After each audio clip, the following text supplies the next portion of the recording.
네, 반갑습니다. 이제 우리 2교시 시작하도록 하겠습니다.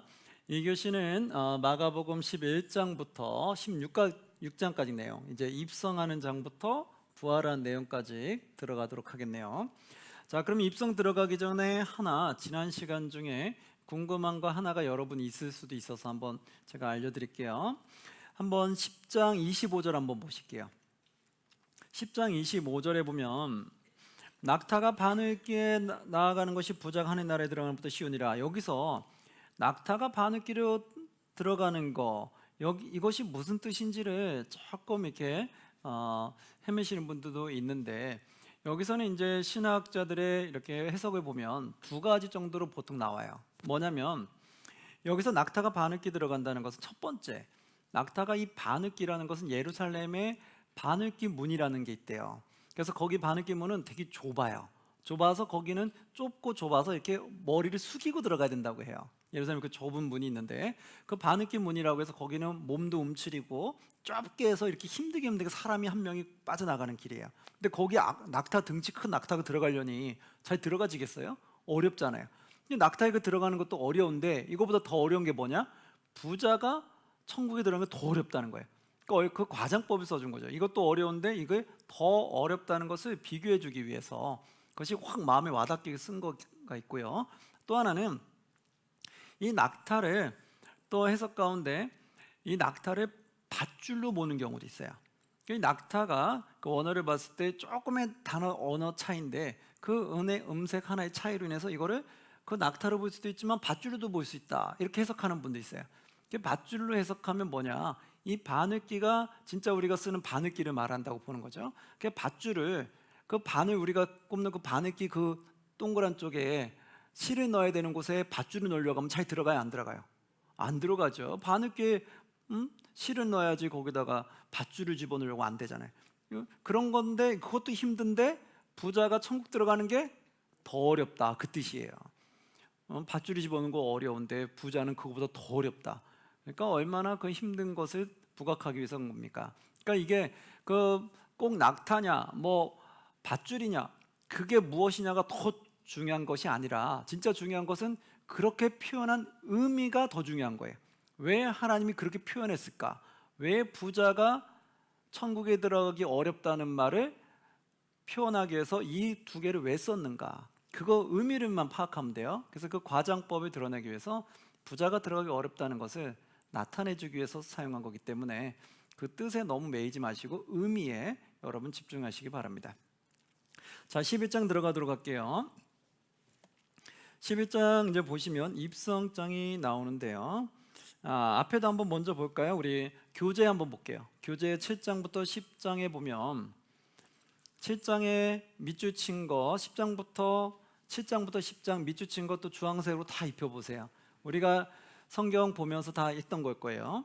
7장에는 정결의 고르반이란 말이 마감에만 나온 거고, 너희가 하나님의 계명은 버리고 사람의 전통을 지키느라, 이것도 마가복음에만 썼던 말이다. 그리고 7장 밑에 에바다, 이 사건은 마가복음에 나오는 거다. 8장으로 가면 칠병이어에서 달마누다로 가다라는 지역 이름 나오는데 이건 여기만 나왔다. 그리고 표적 요구할 때 표적을 주지 않는다는 표현, 그리고 누룩주의 때 바리새인과 헤롯 당 얘기할 때 그 헤롯, 그리고 맹인 벳세바의 맹인 2번 안수했던 사건, 여기만 나오고 9장의 변화산에 빨래하는 자, 이런 표현 여기만 나왔고, 그리고 쭉 보시면서 밑줄은 거 다 한번 표시해 보세요. 10장까지. 자, 그리고 11장부터도 16장까지 한번 표시해 볼까요? 뭐가 있는지. 11장부터도 밑줄 근 것을 주황색으로 쫙 표시하셨다가 나중에 성경을 읽으면서 그걸 한번 보세요. 이 표현은 마가복음에 썼구나라는 거. 예를 들면 12장의 맨 밑에 보면 과부의 헌금 나와요. 두 렙도는 모든 성경에서 다 나오거든요. 근데 여기는 뭐가 밑줄 거 있어요? 한 고드란트 있죠. 이 한 고드란트 표현은 마가에만 나온 거예요. 다른 데는 다 두 렙돈이 나왔는데 여기는 한 고드란트 말도 나왔다. 한 고드란트는 두 렙돈과 같은 말이에요. 아시죠? 예, 그런 것들이 이제 여기 좀 특징을 좀 잡을 수 있고요. 나머지는 또 성경을 보면서 같이 잡아가도록 하겠습니다. 자, 이제 성경책을 한번 볼까요? 11장 한번 봅니다. 입성하죠. 1절 보니까 그들이 예루살렘에 가까이 와서 감람산 벳바게와 베다니에 이르렀을 때 예수께 제자 둘을 보냈다. 그래서 2절에 이르신 너희는 맞은편 마을로 가라. 그를 들어가면 곧 아직 아무도 타보지 않은 나귀 새끼가 메어 있는 것을 보리니 풀어 끌고 오라. 3절 만일 누가 너에게 왜 이렇게 하느냐 묻거든 주가 쓰시겠다 하라. 그리하면 즉시 이리로 보내리라 하시니. 이러죠. 그래서 이제 나귀 새끼를 가져오게 해서 나귀 새끼를 타고 이제 들어가시는 걸 보게 돼요. 들어가니까 9절 10절에 이렇게 나오죠. 앞에서 가고 뒤에서 따르는 자들이 소리를 지르되 호산나 찬송하리로다. 주의 이름으로 오시는 이여 찬송하리로다. 오는 우리 조상 다윗의 나라여 가장 높은 곳에 호산나 하더라. 이렇게 호산나 찬송을 올려드리죠. 그리고 나서 11절 예수께서 예루살렘에 이르러 성전에 들어가사 모든 것을 둘러보시고 때가 이미 저물매 12제자를 데리고 베다니에 나가시더라. 네, 베다니는 어딘지 지도를 통해서 보면 또 알 수 있어요. 그리고 나서 한 사건이 뭐냐면 12절 13절 이튿날 그들이 베다니에 나와서 예수께서 나왔을 때 시장하신지라 멀리서 잎사귀가 있는 한 무화과를 보고 혹 그 나무에 무엇이 있을까요? 가셨더니 자, 한 무화과 나무를 봤어요. 근데 거기에 그 나무에 무엇이 있을까 하고 봤어요. 잎사귀가 한 나무. 자, 무화과 나무의 특징을 먼저 알아야 돼요. 무화과의 특징은 뭐냐면 잎사귀가 지금 있는 무화과라고 했잖아요. 무화과는 잎사귀가 먼저 나고 열매가 열릴까요? 열매가 먼저 나고 잎사귀가 열릴까요? 그렇죠. 그 특징이에요. 열매가 먼저 열리고 잎사귀가 나요. 그럼 여기 지금 잎사귀가 있는 한 무화과라고 하면 열매는 당연히 있어야 돼요? 없어야 돼요? 있어야 되는 거죠. 그러니까 당연히 잎사귀가 있는 한 무화과라 했으니까 열매가 있을 거라고 시장하시는 건 간 거예요. 갔는데 가서 본즉 잎사귀 외에 아무것도 없더라. 잎사귀 아무것도 없는 거예요. 안고 없는 찐빵이죠, 그죠? 핵심이 없어 버렸어요. 아무것도 없어요. 그래서 이는 무화과의 때가 아님이라. 그런데 여기서 보니까 14절 예수께서 나무에게 말씀해 이르시되 이제부터 영원토록 사람이 너에게서 열매를 따먹지 못하리라 하시니 제자들이 이를 듣더라. 이렇게 나오죠. 무화과 나무를 저주했다는 거예요. 여기서 이것을 왜 그렇게 했을까? 자, 이것은 뭐냐? 잎사귀 외에 아무것도 없기 때문에 열매가 있어도 없는 거기 때문에. 그런데 이는 무화과의 때가 아닙니다. 이 말은 뭐냐면 지금 열매가 열릴 때가 아니라 앞전에 열렸어야 되는데 그게 열리지 않은 거예요. 그러니까 지금 열릴 때면 아직 때가 아니니까 안 열렸겠다 싶을 수 있는데 지금 열릴 때가 아니잖아요. 앞전에 열렸을 때니까. 그러니까 지금 열릴 때가 아닌데 있어야 되는 게 없는 거예요. 그래서 결국 이 무화과를 저주해 버렸다. 그래서 이걸 사람들이 잘 모를 때는 이 표현을 무화과 때가 아니면 무화과 때가 아니라서 열매가 안 열렸는데 왜 저주하지? 이렇게 보시는 분들이 있어요. 그러니까 이거 말씀을 제대로 해석을 못 하신 분들은 그러니까 이 액면가를 보면은 무화과 때가 아닌데 왜 저주했지 하는데 이것을 우리는 잘 알면 되겠죠. 무화과 열매의 특징을 알면 지금은 열릴 때가 아니고 앞전에 열렸어야 되는데 그 열리지 않았기 때문에 저주했던 거죠. 이걸 또 다른 표현으로 말하면 뭐라고 말하냐면 그 바리새인들과 서기관들, 대장들 그 위선자들이 또 표현한다고 해요. 그 위선자들이 겉보기에는 뭔가 신앙생활 잘하는 것처럼 보이는데 속을 들여다보면 알곡이 없는 거예요. 그 알곡은 뭐예요? 진실하지 못하다는 거예요. 하나님의 진리를 추구하지 않는 겉만 무성한. 그래서 잎사귀가 무성하게 있으니까 뭔가 많은 것이 있겠거나 갔는데 정말 먹을 만한 열매가 없는, 정말 쓸모없는 바로 그와 같은. 그래서 그런 외식주의자들에 대한 또 하나의 경고 메시지라고도 말합니다. 자, 그렇게 하시고 한번 보시면 15절 이제 그들이 예루살렘에 들어갔어요. 예수님께 성전에 들어갔어요. 성전 안에서 매매하는 자들을 어떻게 했어요? 내쫓으시며 돈 바꾸는 자들의 상과 비둘기 파는 자들의 의자를 둘러 엎으시며 완전 다 둘러 엎었어요. 다 쫓아내버렸어요. 왜 그랬을까요? 17절 보니까 이렇게 나오잖아요. 이에 가르쳐 이르시되 기록된 바 내 집은 뭐하는 집이다? 만민이 기도하는 집이라 청함을 받으리라고 하지 아니하였느냐. 너희는 강도의 소굴을 만들었도다 하시매. 강도의 소굴을 만들었다. 지금 하나님의 성전을 더럽혔다는 거예요. 여기서 물건 파고 이러는 사고 파는 이런 쪽으로 완전 전락시켜 버렸다. 그러자 18절 대제사장들과 서기관들이 듣고 예수를 어떻게 죽일까 하고 꾀하니 이는 무리가 다 그의 교훈을 놀랍게 여김으로 그를 두려워함이로다. 대제사장과 서기관들을 올려 예수를 어떻게 죽일까 하고 꾀했어요. 왜?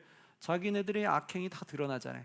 이거를 예수님처럼 지적한 사람이 없으면 이 악한 행위를 계속해도 상관이 없는데 예수님처럼 이렇게 뒤집어 놓으니까 자기들이 이제 악한 사람이라는 밖에 될 수가 없잖아요. 그러니까 얼마나 수치스럽겠어요.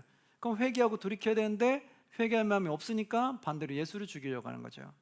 우리가 아까 말씀드렸듯이 내 자존심과 내 자아가 너무나 세면 하나님 말씀에 순종하기보다는 튕겨나갈 확률이 더 많다라는 거예요. 그래서 우리가 내 자아를 낮춰야 된다. 여기서도 만약 겸손했다라면 예수님이 이 말을 들었을 때 그렇지, 말씀을 통해서 하나님의 성전이 강도의 소굴로 만들지 말라는 앞에 구약 성경에 나온 그 말에 의하면 이제 어떻게 해요? 회개하고 버려야 되는 거잖아요. 그게 겸손한 자의 모습이라고요. 근데 교만하거나 자기의 자아가 센 사람, 그런 사람들은 이거를 받아들이지 않는다. 그래서 교만하다고 보는 거죠. 넘어갈게요. 넘어가고 이제 한번 보시면 27절에 그들이 다시 예루살렘을 들어가니라 예수께 성전에서 건의실 때 대제사장 서기관과 장로들이 나와 이르되 무슨 권위로 이런 일을 하느냐, 누가 이런 일할 권위를 주었느냐, 이렇게 묻는 거예요. 지금 대체 당신에게 이 권한을 누가 줬냐? 예수님 여기서 만약에 하나님 주셨다 이러면 너는 신성 모독이라고 말할 수 있어요. 그래서 뭐라고 말했냐면 30절에 이렇게 말해요. 내가 너에게 다시 물어보는데 요한의 세례가 하늘로부터냐 사람으로부터냐 내게 대답하라 이래요. 왜 그렇게 물었는지는 뒤에 읽어보면 아실 거예요. 우리 12장으로 갈게요. 12장의 1절에 예수께서 비유로 그들에게 말씀하시되 한 사람이 포도원을 만들어 산 울타리로 두르고 줍지 않은 틀을 만들고 망대를 지어서 농부들에게 세로 주고 타국에 갔더니, 농부들에게 세를 주고 타국으로 갔어요. 그래서 이제 2절에 때가 이름에 농부들에게 포도원 소출 얼마를 받으려고 한 종을 보냈으니, 그러면 소출을 얻었으면 줘야 되잖아요. 3절 그들이 종을 잡아 심히 때리고 거저 보내었거늘, 거저 보냈어요. 이게 뭐예요? 사악함이죠. 즉 이 주인이 준 건데 이 주인한테 주지 않고 내 것처럼 여기고 안 주는 거죠. 우리가 이 땅에서 받은 게 하나님의 것인데 내 것인 것처럼 생각해서 내가 배척해 버리는 것 같은 거예요. 내가 이걸 주님께 왜 드려야 되는데, 이런 거죠. 이들도 분명히 주인이 농부들에게 주고 간 건데, 그런데 그들은 자기 거라 생각해서 포도원의 소출을 주지 않았다는 거예요. 다른 종도 또 보냈는데 똑같이 보냈어요. 6절에 이제 한 사람이 남았으니 곧 그가 사랑하는 아들이라 최후로 이를 보내매 이르되 내 아들을 존대하리라 하였으나, 내가 이제 아들을 보내면 아들은 해치지 않겠지라고 생각했다는 거예요. 그러나 어떻게 했어요? 7절 그들이 악하니까 그 농부들이 서로 말하되 이는 상속자니 자 죽이자, 그러면 그 유산이 우리 것이 되리라 하고 오히려 더 끔찍한 생각을 하게 됐죠. 그래서 결국 어떻게 돼요? 9절 포도원 주인이 어떻게 하겠느냐, 와서 그 농부들을 진멸하고 포도원을 다른 사람에게 주리라, 이렇게 나오죠. 바로 이제 하나님의 아들 예수 그리스도의 죽음을 희생하면서 말한 거예요. 이들이 너무 악하니까 하나님이 독생 예수를 보내는데도 그들을 죽이더라는 거예요. 예수를 죽이더라. 그럼 결국 예수를 죽인 자들은 다 진멸될 수밖에 없겠죠. 자, 그리고 또 나갑니다. 13절 보시면 그들이 예수의 말씀을 책잡으려 하여 바리새인과 헤롯 땅 중에 사람을 보냈어요. 그러면서 14절 와서 이르되 선생님이여 우리가 아노니 당신은 참되시고 아무도 꺼리는 일이 없으시니 이는 사람을 외모로 보지 않고 오직 진리로서 하나님의 도를 가르치십니다. 그를 띄워요. 예수님을 띄운 다음에 하는 말이 가이사에게 세금을 바치는 것이 옳으니까, 이렇게 말해요. 이것도 하나의 시험이었어요. 가이사에게 세금 바치는 게 옳으냐, 옳지 않다 하면은 그러면 또 잡혀간, 반역죄로 잡혀가는 거고, 그렇다고 해서 또 바쳐야 된다 이러면은 또 믿는 사람 유대인들에게 또 비난을 받게 되는 상황이에요. 그래서 여기서 보시고 뭐라고 말했냐면 17절에 이렇게 말하죠. 이에 예수께서 이르시되 가이사의 것은 누구에게? 가이사에게. 하나님의 것은 누구에게? 하나님께 바치라 하시니 그들이 예수께 대하여 매우 놀랍게 여기더라. 그 꾀임에 넘어가지 아니하고 지혜롭게 대처하는 것을 보게 됩니다. 한번 그 내용은 또 자세히 좀 더 앞뒤로 읽어보시면 될 것 같고요. 18절로 갑니다. 18절 보니까 부활이 없다는 사두개인들이 예수께 왔어요. 우리가 앞에 신약 들어갈 때 배경을 배울 때 배경에 그거 있었잖아요. 바리새인들과 사두개인들 이런 특징을 봤을 때 부활이 없다라고 여기는 파가 누구였다? 사두개인들이었다. 앞에서 배웠을 거예요. 그러면 부활에 대해서 논쟁은 결국 누가 하게 된다? 부활이 없다라고 믿는 자가 예수께 부활에 대한 논쟁을 벌이겠죠. 왜? 본인들은 없다는 걸 강조하고 싶으니까. 그래서 18절에 보면 부활이 없다는 사두개인들이 예수께서 물어이지되, 부활 논쟁은 사두개인들과 했다. 이거는 이제 감 잡으시면 돼요. 아니면 누가 물어볼 수 있겠죠. 부활에 대해서 논의한 건 바리새인들이냐 사두개인들이냐 누굴까요? 물으면 여러분들은 알 수 있겠죠. 사두개인들이다. 어떤 걸 가지고 얘기하는지 한번 보시면 19절에 선생님 모세가 우리에게 써주기를 어떤 사람의 형이 자식이 없이 아내를 두고 죽으면 그 동생이 그 아내를 취하여 형을 위해 상속자를 세울지니라 하였나이다. 20절 7형제가 있었는데 마지가 아내를 취하다 상속자 없이 죽고 둘째도 그 여자를 취하다 상속자 없이 죽고 쭉 7명이 다 죽었다는 거예요. 22절 7이 다 상속자가 없었고 최후의 여자도 죽었나이다. 23절 만약에 부활이 있다라면 7사람이 다 그를 아내로 취하였으니 부활 때 곧 그들이 살아났을 때 그 중에 누구의 아내가 되리까? 이렇게 말하는 거예요. 만약에 부활이 있다라면 이 땅에서 7형제가 다 한 사람의 아내로 했는데 부활 때 여기서 누구의 여자가 되겠냐 묻는 거죠. 그러자 23절의 그 물음을 듣고 24절 이렇게 대답합니다. 24절 함께 봉독합니다. 예수께서 이르시되 너희가 성경도 하나님의 능력도 알지 못함으로 오해함이 아니냐. 아멘. 여러분 이게 참 명확한데 그들이 뭐냐면 예수께서 이르시되 너희가 성경도 하나님의 능력도 알지 못함으로 오해했다. 성경도 모른다는 거예요. 지금 이 사두개인들이 이 말 들었을 때 얼마나 참 부끄럽고 수치스러웠을까요? 여러분 우리가 하나님의 말씀을 지켜 살아가는데 제대로 엉뚱하게 잘못 살아가는 분들 있잖아요. 그래서 본인이 많이 아는 것처럼 막 성경에 대해서 이것저것 막 질문하는 분들이 있어요. 그런데 그것이 보면은 성경은 네가 몰라서 그렇다 이 말 들으면 참 부끄럽잖아요. 그 우리가 너무 아는 체 할 필요 없어요. 아는 체 하는 게 중요한 것이 아니라 내가 아는 그 말씀을 내 삶으로 적용하는 게 더 중요하다. 그 어떤 분들은 자꾸 이 말씀을 가지고 논쟁을 벌이려고 하는 분들이 있어요. 가끔 보면은 뭐 성경 공부 시간에 누가 자꾸 엉뚱한 거 가지고 계속 건의를 해가지고 뭐 조금 본인이 아는 것처럼 막 이런저런 얘기를 하는 게 있는데 그거는 다 교만함인 거예요. 여기서 이들도 아는 체하고 얘기했다가 당해버렸어요. 너희는 성경도 하나님 능력도 알지 못하기 때문에 그런 오해를 했다. 뭐냐? 25절 이렇게 말합니다. 사람이 죽은 자 가운데서 살아날 때에는 장가도 아니 가고 시집도 어떻게 한다? 아니 가고 하늘에 있는 뭐와 같다? 전사들과 같으니라. 아멘. 이들은 아직 죽어본 적이 없으니까 모르죠. 그러나 하나님의 아들은 아시죠. 하늘나라에서 어떤 일들이 일어나고 있는지 그때 말하는 거예요. 성경에서는 사람이 죽어 살아날 때 장가도 아니고 시집도 아니고 하늘에 있는 천사들과 같아진다. 우리 영이 천사들과 같이 영으로 우리가 영적인 존재로서 다시 나간다는 거예요. 그렇기 때문에 26절에 이렇게 나오잖아요. 죽은 자가 살아난다는 것을 말할진대 너희가 모세 책 중에 가시나무 떨기에 관한 글에 하나님께서 모세에게 이르시되 나는 아브라함의 하나님이요 이삭의 하나님이요 야곱의 하나님이라 하신 말씀을 읽어보지 못하였느냐. 이 말은 뭐냐면 하나님은 죽은 자의 하나님이 아니요 산 자의 하나님이라 너희가 크게 오해했느라. 부활이 있기 때문에 하나님 살아있다는 거야. 하나님은 죽은 자가 아니라 살아있는 분이다. 즉 우리 영도 죽는 게 아니라 살아있게 되는 거다. 그러니까 영이 죽는다고 생각하면 안 된다. 영은 살아있는 거다. 그래서 부활에 있음을 얘기해요. 앞에 너희도 구약 말씀 보면서 나는 아브라함 하나님이요 이삭의 하나님이요 야곱의 하나님 말하지 않느냐. 즉 다 그들도 살아서 하나님과 함께 있는 거다. 그러니까 너희는 살아서 하나님과 함께 가는 거기 때문에 부활은 있다. 근데 부활 때는 너희가 천사와 같이 올라간다. 그러니까 이 땅에 있는 것처럼 인간의 그런 모습을 가지고 인간의 그런 모든 내용을 가지고 천국에서 똑같이 적용되는 게 아니다라고 말해주는 거죠.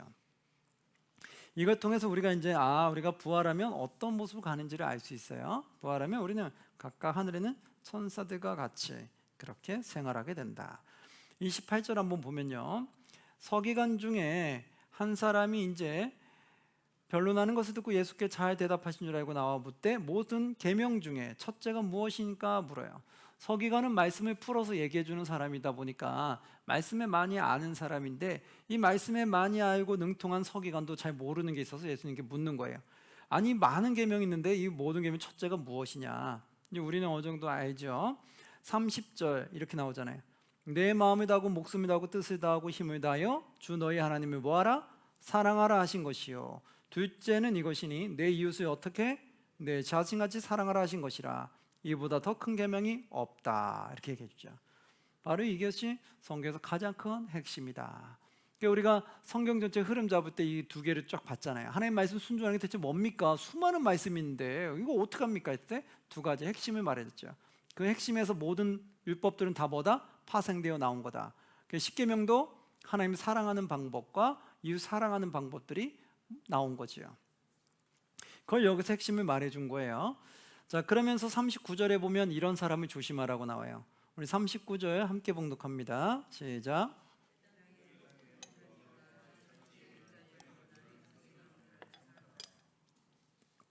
네. 누구를 조심하냐면 회당의 높은 자리와 잔치의 윗자리를 원하는 서기관들을 삼가라. 겸손한 서기관이 아니라 교만한 서기관들을 뜻하는 거죠. 높은 자리, 그 잔치 윗자리. 그게 우리가 뭐예요? 자꾸 그렇게 윗자리만 원하지 말라는 거죠. 우리는 하늘의 큰 자는 어떤 자다? 낮아지는 자다. 낮은 자의 모습 섬기는 거지. 자꾸 꼭대기 올라가고 계속 내가 뭔가 사람들로부터 받기를 원하는 자꾸 그런 자리로만 가는 것이 아니다. 그래서 자꾸 높은 자리만 찾지 말고 낮은 자에서 섬길 줄 알아야 된다. 그리고 41절 우리가 이제 많이 아는 내용 나왔어요. 예수께서 헌금함을 대하여 앉으사 무리가 어떻게 헌금함에 넣는가 보시세. 예수님이 헌금 앞에 앉아서 보셨어요. 근데 여러 부자는 많이 넣는데 42절 한 가난한 과부는 와서 두렙돈 곧 뭐라고요? 한 고드란트를 넣은지라. 예. 다른 데는 다 두렙돈으로 나오는데 여기만 한 고드란트 나오죠. 이게 마가복음의 표현이구나 알 수 있겠죠. 그럼 여러분 두렙돈과 한 고드란트가 같은 말일까요? 우리 한번 앞에 볼까요? 교재 앞쪽에 보면 화폐단이 있는 거 있죠. 뭐 교재 앞쪽 보세요.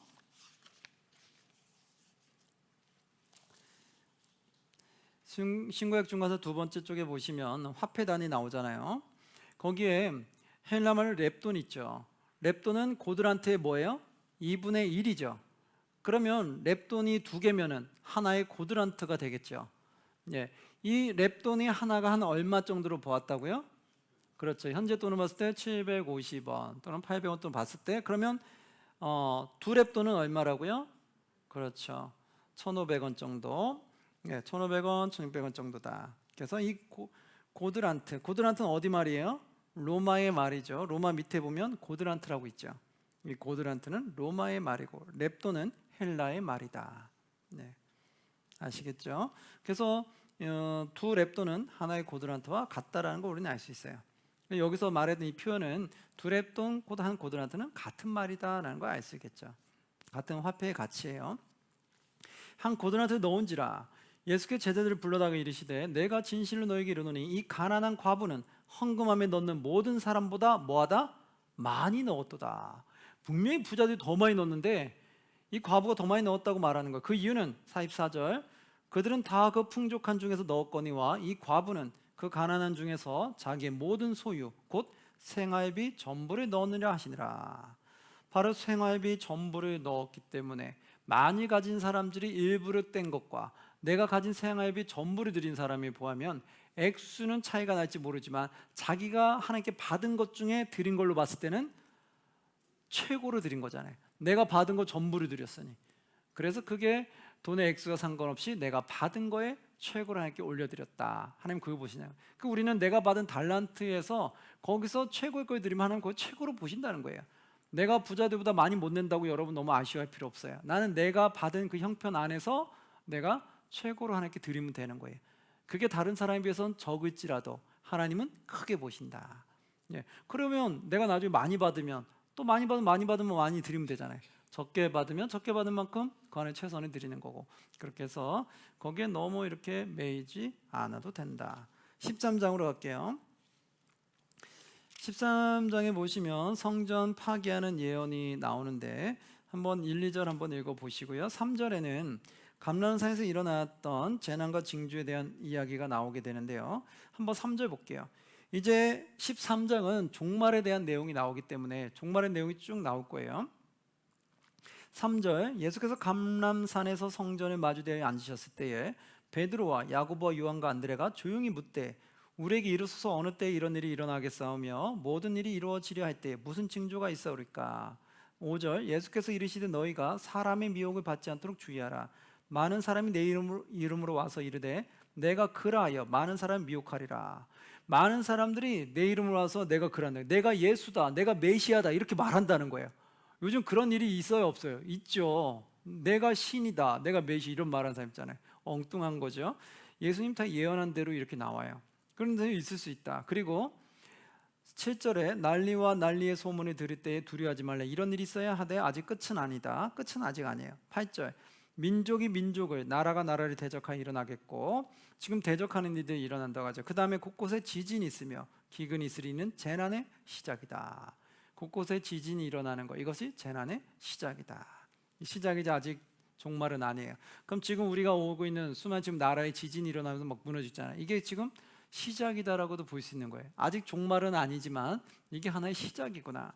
근데 여러분 이게 더 좋아질 것 같아요? 점점 더 악해질 거라고 보세요? 대부분 상황이 악해질 거라고 보죠. 왜? 지금 자연재해가 무너지고 있는데 우리 사람들이 피조물들이 그 자연재해를 살리기보다는 여전히 탐욕과 욕심 때문에 계속해서 자연재해를 부추기고 있다는 거예요. 하나님이 주신 만물을, 자연을 다시 회복시키는 쪽에 우리가 노력해야 되는데 그러지 않다는 거예요. 왜? 자연을 회복하는 데는 또 수많은 돈과 물질이 들어가고 개발을 멈춰야 되거든요. 근데 이들은 끊임없이 욕심을 위해서 개발하려고 하고 끊임없이 개발하려고 하다 보면 자연을 훼손하게 되더라는 거예요. 그러다 보니까 사람의 탐욕과 욕심이 꺾이지 않는 이상은 이 자연재해가 계속해서 커질 수밖에 없다라는 거죠. 이것 빨리 우리가 회개하고 돌이켜야 되겠죠. 자, 그러면서 이제 9절에 보니까 너희는 스스로 조심하라. 사람들이 너희를 공에 넘겨주겠고 너희 회당에서 매질하겠으며 나로 말미암아 너희가 권력자들과 임금들 앞에서 하리니 이는 그들에게 증거가 되려 함이라. 또 복음이 먼저 만국에 전파되어야 할 것이다. 10절, 그렇죠. 복음이 만국에 전파되어야 된다. 그 13절의 마지막 이럽니다. 또 너희가 내 이름으로 말미암아 모든 사람에게 미움을 받을 것이나 끝까지 뭐하는 자? 견디는 자가 구원을 받으리라. 아멘. 내 이름으로 말미암아 마지막 종말 때 모든 사람이 미움을 받을 수 있다는 거예요. 그러나 끝까지 견디는 자가 구원을 받는다. 그래서 때로는 그런 생각 해보죠. 야, 이런 종말이 오기 전에 빨리 하나님께 부름 받았으면 좋겠다 이런 생각도 하지 않아요? 그죠? 이런 정말 끔찍한 일이 올 때 내가 이 믿음을 지키는 게 얼마나 더 힘들까. 우리 연약함을 봤을 때는 이런 날이 오기 전에 내가 하나님께 부름 받았으면 좋겠다, 아마 이런 생각도 가끔 해볼 수 있을 거예요. 그런데 마지막 때까지 내가 만약에 살아있다고 하면 마지막 때는 끝까지 믿음을 지키려고 여러분 노력하셔야 되겠죠. 자, 그러면서 이제 어떤 일이 일어난지 쭉 있는데 한번 더 읽어보시고요. 22절에 이렇게 나오잖아요. 거짓 그리스도와 거짓 선지자들이 일어나서 이적과 기사를 행하여 할 수만 있으면 택하신 자들이 미혹하려 하리라. 그렇죠? 거짓 그리스도, 거짓 선지자들이 나타나서 그들도 이적과 기사를 행한다는 거예요. 여러분, 악마도 사탄도 이적을 행할 수 있을까요, 없을까요? 있죠. 그 악마도 능력을 갖고 있는데 하나님만 능력 행하신 거 아니잖아요. 그러니까 하나님에 비해서는 약하지만 사탄도 능력을 행할 수 있다는 거죠. 그래서 그런 걸로 사람들이 유혹해 버린다는 거예요. 그들이 벌이는 능력은 사람들을 유혹하여 망하게끔 만들기 위한 그런 유혹거리의 기적이겠죠. 한번 읽어보시고 마지막 때는 그럼 어떨 때 일어나느냐 한번 보시면 24절에서 27절 말씀이에요. 그때 그 환난 후에 해가 어두워지고, 그러니까 해가 어두워지고 달이 빛이 내지 아니하며 별들이 하늘에서 떨어지며 하늘에는 권능이 흔들리리라. 이건 요한계시록에 보면 나오잖아요. 그러니까 사람들이 아무리 예수 그리스도가 나타났다고 외쳐도 믿지 말라는 거예요. 내가 신이다라고 믿지 말고. 왜요? 마지막 때가 되면 해가 어두워지고 달이 빛이 이를 때가 온다는 거예요. 그때가 마지막 때라는 거예요. 그러니까 해가 어두워지기 전까지는 예수님이 재림했다고 해도 여러분 믿지 마세요. 아니라는 거예요. 그래서 떨어지면서 26절, 그때에 인자가 구름을 타고 큰 권능과 영광으로 오는 것을 사람들이 뭐한다? 보리라. 예수님이 오는 거 사람들이 볼 수 있다 없다? 있다. 그러니까 내가 눈에 보지도 않았는데 메시아가 벌써 왔다고 막 외치면 다 거짓말인 거예요. 내가 메시아다 이렇게 외친다면 다 거짓말인 거예요. 예수님이 내려오는 건 하늘을 구름 타고 내려오는 걸 온 세상 사람 다 볼 수 있다는 거예요. 그렇게 보게끔 하나님 내려온다는 거예요. 그리고 27절에 보니까 또 그때에 그가 천사들을 보내어 자기가 택하신 자들을 땅 끝으로부터 하늘 끝까지 사방에서 모으리라. 내가 굳이 가지 않아도 어떻게 한다? 마지막 때가 하나님이 나를 모으신다는 거예요. 그러니까 누가 어디 있다 해서 막 쫓아다니지 마세요. 그거 다 이단성이에요. 하나님이 마지막 때가 되면 우리를 다 모으신다는 거예요. 그러니까 내가 굳이 막 쫓아다니고 할 필요가 없다라는 거겠죠. 자, 28절에는 무화과 나무의 비유를 배우라는 건데 무슨 내용인지 한번 읽어보시면 되겠고요. 그래서 어떻게 되느냐, 32절 우리가 잘 아는 걸 거예요. 그러나 그날과 그때는, 그 종말의 때는 아무도 모르나니 하늘에 있는 천사들도 아들도 모르고 오직 누구만 안다? 아버지만 아시니라. 그래요. 천사도 모르고 아들도 모르고 아버지만 아신다, 마지막 때는.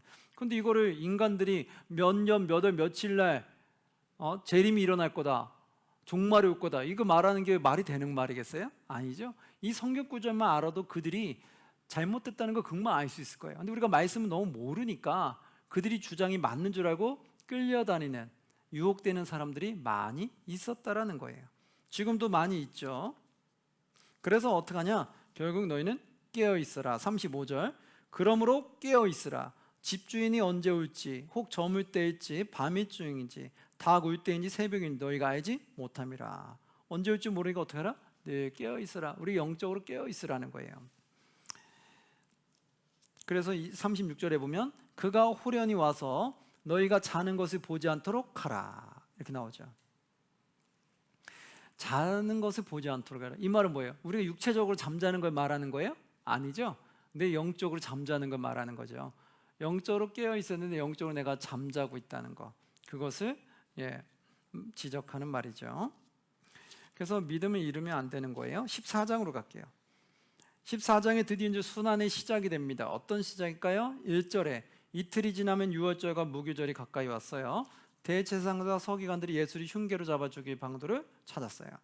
그래서 그때 어떤 일이 있었느냐, 잡혀가기 전에 3절에 예수께서 배단위 나병 환자 시몬의 집에 식사하실 때 한 여자가 매우 값진 향유, 그 순전한 나드 한 옥합을 가지고 와서 그 옥합을 깨트려 예수의 머리에 부으니, 머리 부었어요. 어떤 사람들이 화를 냈어요. 화를 내서 말하되 어찌하여 이 향유를 허비하는가. 분명히 예수님한테 한 것 중에서도 어떤 사람은 화를 내는 사람이 있다. 이걸 통해 알 수 있는 건 뭐냐면 예수님이 무엇을 해도 그것을 반대하는 사람들이 있기 마련이겠죠.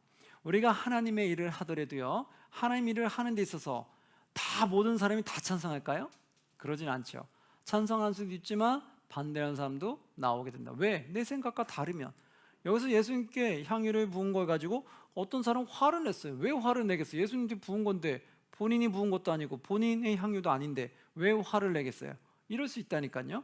그런데 이들이 왜 화를 냈냐? 5절에 이들의 근거는 이거였어요. 이 향유를 얼마 이상에 팔아? 300데나리온 이상에 팔아 가난한 자들에게 줄 수 있었겠도다 하며 그 여자를 책망하는지라. 예수님께 자기 향유를 드리는데도 그 사람을 책망하더라는 거예요. 그 이유는 이 향유가 300데나리온인데 그 이상에 팔아 가난한 자 줄 수 있는데 왜 예수에게 줬냐는 거죠. 분명히 반대하는 자가 있다라는 거예요. 여기 300데나리온, 이제 이 가치를 알겠죠. 데나리온은 며칠의 일이에요? 하루의 품삯이라고 했죠. 데나리온은. 그럼 300데나리온은 300일이란 거죠. 365일 중에 1년 중에 300일을 곱박 쉬지 않고 300일을 번 돈을, 하나도 쓰지 않은 그 돈을 갖다 한순간에 부었다고 생각해 보세요. 여러분 그 어마한 돈을 여러분 한순간에 부을 수 있겠어요? 1년 내내 내가 쓰지 않고 모아서 한순간에 예수님께 드린다는 게 가능하시겠냐고요. 이거 쉽지 않은 거예요. 그런데 이 하나님을 사랑하는 그 정성, 이 그 수많은 돈도 예수님께 드리는 거 아까워하지 않는 이 여인의 마음을 다른 주변 제3자가 봤을 때, 욕심이 있는 자가 봤을 때는 그것도 아까운 거예요. 내게 아닌데도 아까워하는 거예요. 그러자 예수님께서 이렇게 말하잖아요. 7절, 가난한 자들은 항상 너희와 함께 있으리니 아무 때라도 원하는 대로 도울 수 있거니와 나는 너희와 항상 함께 있지 아니하리라. 바로 이런 거죠. 이제 죽음을 생각하고 말씀하시는, 난 너희와 항상 있지 않을 건데 왜 가난한 자들을 대면서 나와 비교하는 거죠. 그러면서 8절, 그는 힘을 다하여 내 몸에 향유를 부어 내 무엇을 준비했다? 장례를 미리 준비하니라. 이게 하나님의 뜻 가운데 이루어진 걸 우리는 알 수 있어요. 예수님이 장례를 미리 준비했다. 9절, 내가 진실로 너에게 이르노니 온 천하에 어디서든지 복음이 전파되는 곳에 이 여자가 행한 일도 말하여 그를 기억하리라.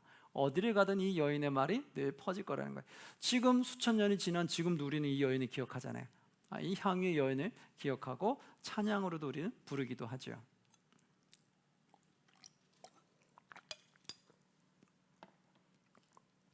이렇게 해서 봅니다. 10절에 이제 12 중에 하나인 가룟 유다가 예수를 넘겨주려고 대제사장들에게 가게 되는 사건이 나와요.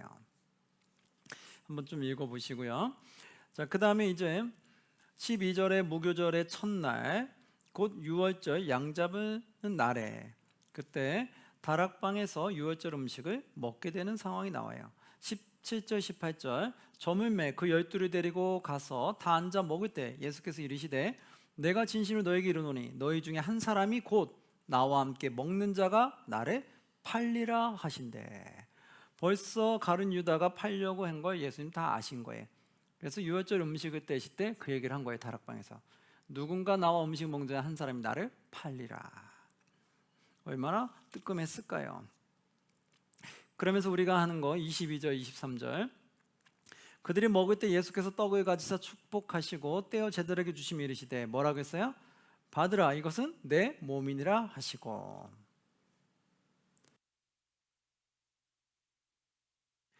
자, 떡을 가지시고 축복하시면서 이것은 내 몸이다 라고 했기 때문에 우리도 떡을 떼서 예수님의 몸이라 말하면서 같이 나눠 먹게 되죠. 23절에서 잔을 가지고 감사기도 하시고 그들에게 주시며 24절, 이르시되 이것은 많은 사람 위에 흘리는 나의 피 곧 언약의 피니라 라고 말씀하셨기 때문에 우리도 이렇게 성찬식 때 따라서 하게 되는 거죠. 이것을 떡과 잔을 통해서 예수님을 우리는 생각했던 거죠.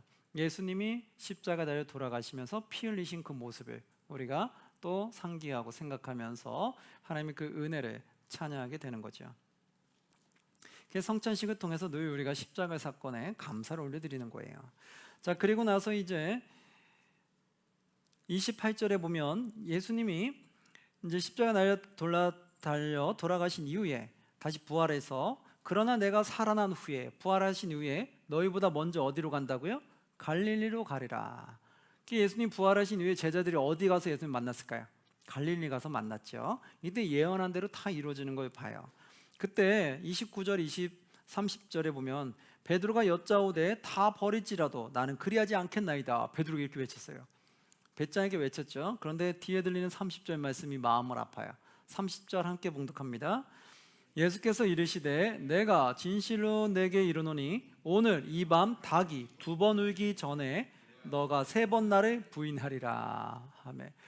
야, 정말 이거잖아요. 저는 절대 하나님 예수님 떠나지 않겠습니다 했는데 너가 오늘 밤 닭이 2번 울기 전에 나를 3번이나 부인할 거다 이랬어요. 여러분, 이게 인간의 연약함이에요. 그래서 우리가 너무 이렇게 말이 앞서는 게 좋지 않은 것 같아요. 조금 자신이 겸손하게 낮춰야지. 나는 뭐 충분히 할 수 있는 것처럼 담대하게 외쳤다가 그렇게 못 지킬 때 얼마나 참 부끄럽습니까? 그래서 행동보다 말이 앞서는 건 그렇게 좋지는 않은 것 같아요. 그래서 말보다 행동으로 내가 먼저 보여주는 게 좋지, 말로는 내가 다 할 수 있을 것처럼 얘기해놓고 그걸 못 지키면 그게 더 부끄러운 것 같아요. 베드로가 조금 너무 성격이 급해서 이렇게 좀 앞서 나갔던 것 같아요. 그래서 참 좋은 말도 많이 했지만 지적도 많이 당했던 것 같아요. 그래서 3번 나를 부인한다. 여기서 여러분 닭이 몇 번 울기 전이라고 말해요? 2번 울기 전. 여러분 다른 복음서에서도 이 내용이 있을까요, 없을까요? 닭이 울기 전에 베드로가 3번 부인한다는 거 다른 복음서에 있을까요, 없을까요? 있어요. 근데 뭐가 다른지 아세요? 3번은 다 있어요. 뭐가 다르냐면 다른 데는 닭이 울기 전에 3번 부인한다고 나오는데 여기는 닭이 몇 번 울기 전에? 2번 울기 전에라고 여기만 나와요. 이해되시겠어요? 표시하신 다음에 여러분이 나중에 뭔 성경 퀴즈를 할 때 닭이 두 번 울기 전에 세 번 부인하는 말은 어느 복음서일까요? 어느 복음서일까요? 마태복음, 마가복음, 누가복음, 요한복음. 네 개 중에 뭐요? 이러면 여러분 어디예요? 마가복음이겠죠. 그렇죠? 다른 데는 닭이 한 번 울기 전에 이렇게 한 번이라기보다는 닭이 울기 전에 이렇게 나오는데 마가복음만 닭이 두 번 울기 전에 두 번이라는 표현을 했어요. 그게 마가복음의 특징인데 두 번 울기 전에 세 번 부인할 거다.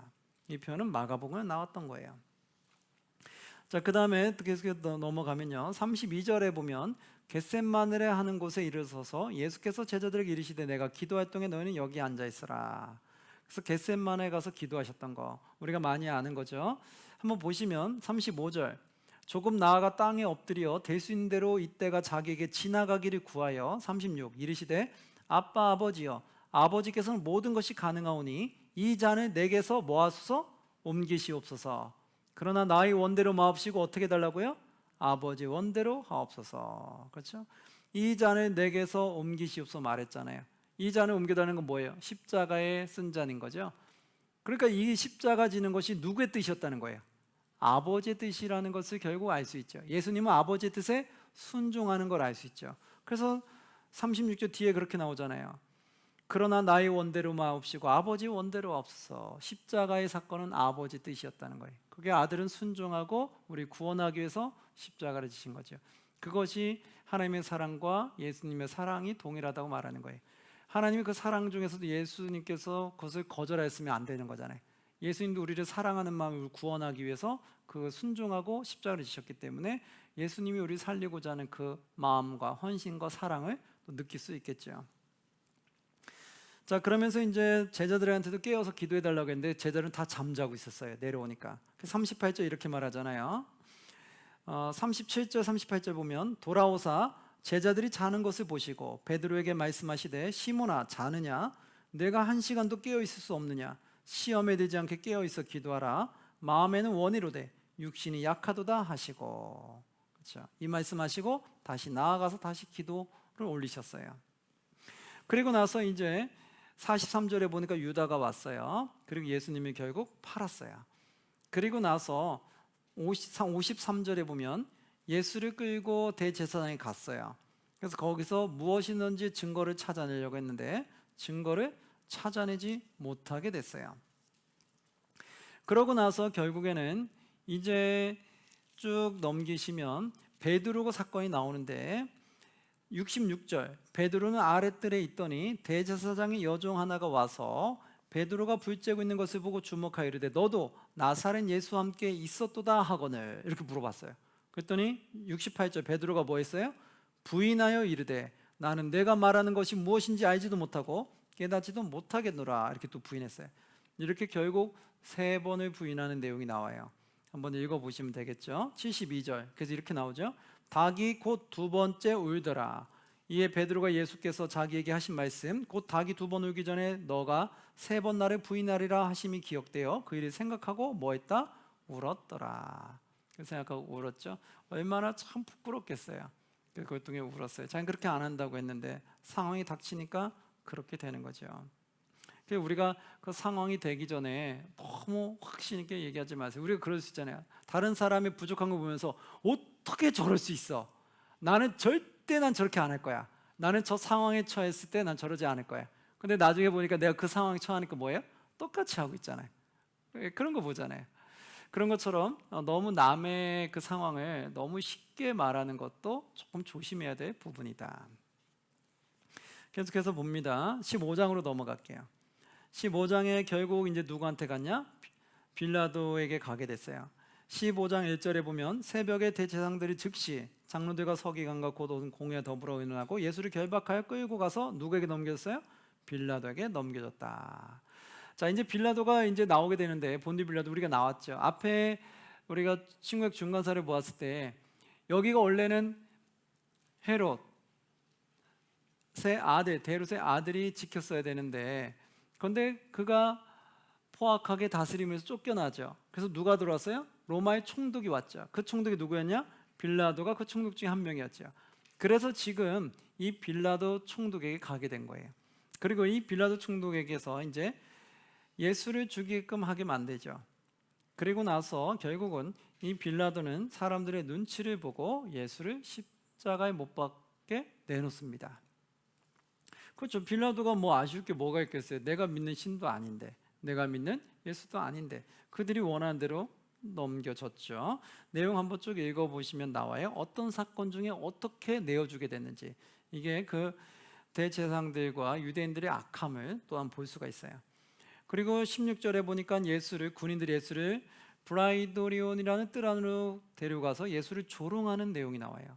19절에 보시면 갈대로 그의 머리를 치며 침을 뱉으며 꿇어 절하더라.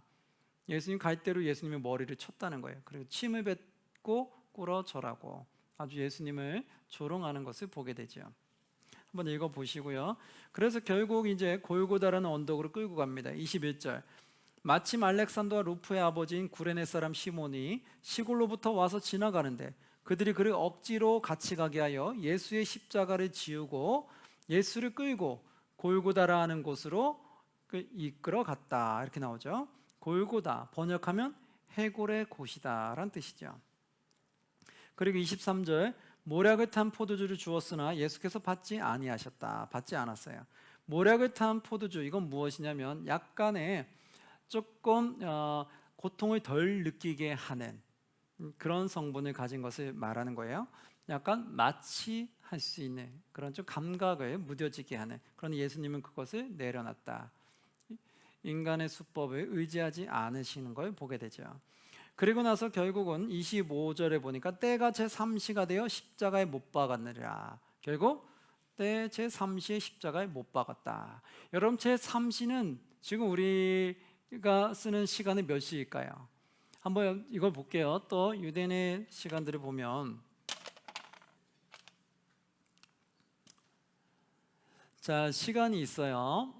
그런데 유대인의 시간은요, 항상 해가 떨어지는 그 시간부터가 하루의 시작이라고 했잖아요.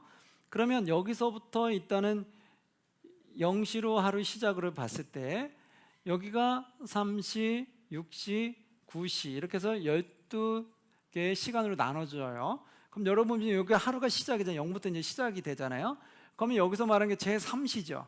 제3시가 이쪽인데 지금 우리가 쓰고 있는 태양력이 우리 시간은 어떻게 봐요? 여기가 지금 우리는 몇 시예요? 9시로 보죠. 그리고 여기가 우리가 12시로 보고 있고, 그렇죠. 그리고 여기가 이제 3시, 6시, 여기가 이제 시작되는 게. 그래서 여기가 이제 6, 3, 6, 9 이렇게 우리 시작하잖아요. 새벽 3시, 뭐 6시, 저녁도 오후 3시, 6시, 9시 이렇게 가죠. 그래서 유대인의 수 제3시라고 한 건 지금 우리가 쓰는 우리 시간대는 몇 시라는 걸 알 수 있어요? 9시다라는 걸 알 수 있어요. 그럼 여기서는 낮 9시인 거예요. 여기서도 때가 제3시다라고, 밤 3시가 아니라 3시라고 했기 때문에 이건 지금 우리 시간으로 낮 오전 9시다. 그래서 이거를 우리가 쉽게 알 수 있으려면 어떻게 하냐면 유대인의 시간에서 플러스 몇 시간을 하면 될까요? 6시간을 하면 우리가 지금 사용하고 있는 시간이 나온다라는 거예요. 유대인의 시간에서 여러분들 이 표를 기억하면 제일 쉽고요. 표가 기억 안 날 때는 그냥 6만 더하면 9시라 알 수 있고, 이 표를 보면 더 정확히 알 수 있겠죠. 0부터 시작해서 3, 6, 9. 우리는 여기서 9, 12, 3, 6 이렇게, 우리는 위가 종점이고 여긴 밑에가 종점이다. 그걸 보시면 되겠죠. 자, 그러면 이제 제3시에 십자가 못 박았다. 우리 시간으로는 오전 9시에 십자가에 못 박은 거 알 수 있죠. 그리고 그 위에 제페 유대인의 왕이라고 썼고, 쭉 내용 쭉 읽어보시고요. 그 다음에 33절에 보시면 제6시가 되면 온 땅에 어둠이 임했어요. 제6시는 지금 우리는 그럼 몇 시예요? 낮 12시라는 거 알 수 있죠. 그리고 제9시까지 계속하더라. 제9시가 몇 시예요? 9시가 오후 3시죠. 그러니까 오전 9시에 십자가에 매달리셔서 오후 3시까지 6시간을 매달린 걸 알 수 있어요. 제9시까지 계속하더니 34절 마지막 임종입니다. 제9시에 예수께서 크게 소리 지르시되 엘리 엘리 라마 사박다니 하시니, 이의 뜻은 이걸 번역하면 뭐다? 나의 하나님 어찌하여 나를 버리셨나이까 하는 뜻이니라. 그래서 엘리 엘리 라마 사박다니 하시고 죽음을 맞이하게 됐던 거죠. 자, 내용 쭉 읽어보시면 되겠고요. 42절 43절에 결국 안식일 전날이므로 그날이 안식일 전날이었어요. 그래서 저물었을 때에, 왜냐하면 이 낮 시간에 돌아가신 거잖아요. 그러니까 이제 저녁에 저물었을 때에 아리마대 사람 요셉이 와서 당돌이 빌라도에게 들어가 예수의 시체를 달라 하니 이 사람은 존경받는 공회원이요 하나님의 나라를 기다리는 자였다. 이렇게 되죠. 그리고 34절 빌라도는 예수께서 벌써 죽었을까 하고 이상히 여겨 백부장을 불러 죽은 지가 오래냐 묻고 백부장에게 알아본 후에 요셉에게 시체를 내주는지다. 이렇게 됐죠. 결국 정말 죽었는지 안 죽었는지 알아보고 시체를 내주었다. 여기는 그 내용이 안 나오는데 다른 복음서에 보면 예수님 죽었는지 안 죽었는지를 살피기 위해서 무엇을 했던 거 기억나세요? 옆구리에 창을 찌른 거 아시죠? 여기는 옆구리 창 찌른 게 나와요, 안 나와요? 안 나오죠? 그러니까 이게 모든 복음서에 다 나오는 게 아니구나라는 게 이제 알 수 있겠죠. 그럼 옆구리에 창을 찔러서 죽었는지 안 죽었는지 확인하는 것은 또 다른 복음서에 적혀져 있어요.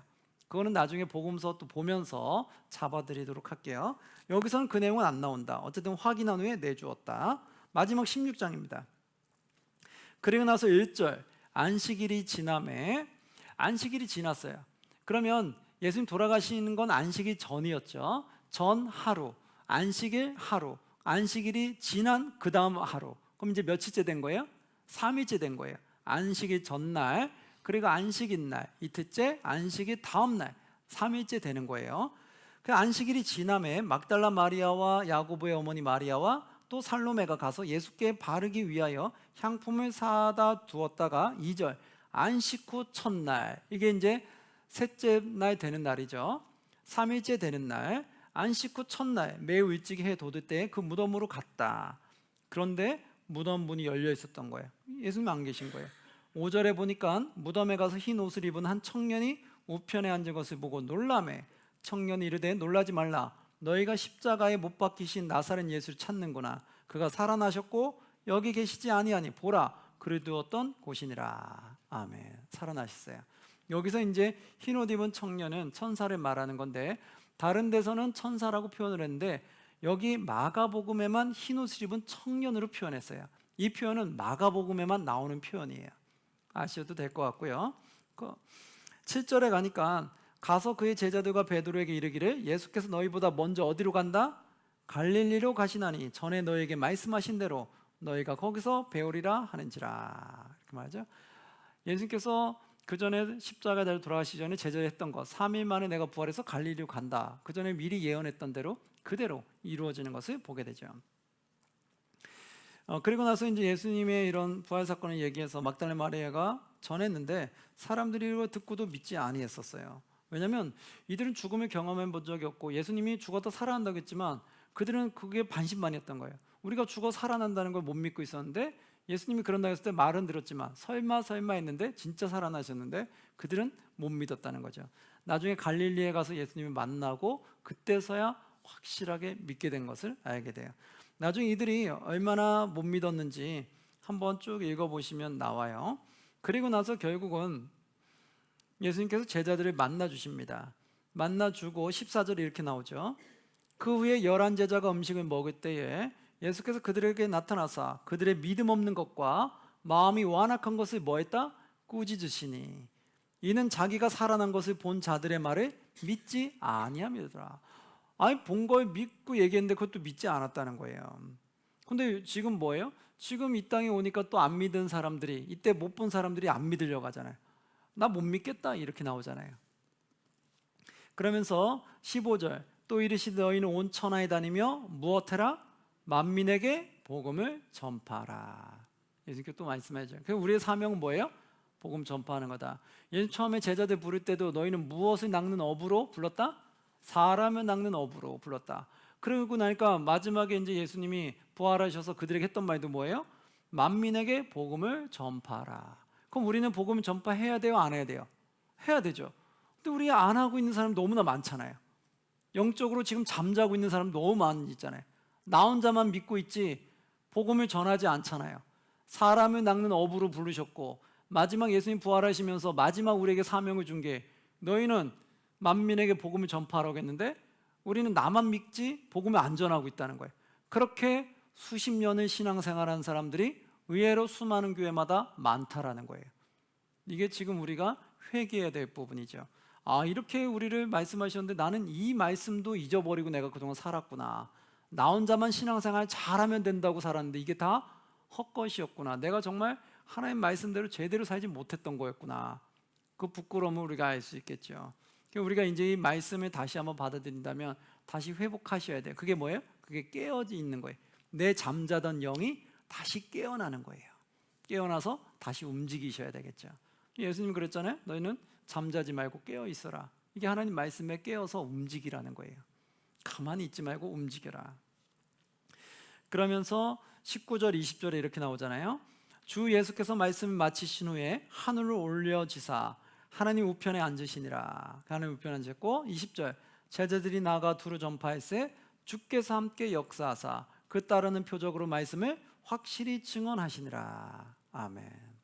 제자들이 나가 두루 전파하게 됐고 그때 하나님 말씀처럼 하나님이 함께 역사해서 표적과 기적이 일어나겠다는 거예요. 우리가 복음을 전하니까 그 복음 전파가 일어나더라는 거예요.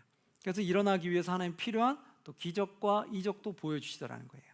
그러니까 우리가 하나님 말씀에 순종할 때 하나님이 기적이 일어나는 거지 순종 안 하는 자에게 기적이 일어날 수 없다니까요.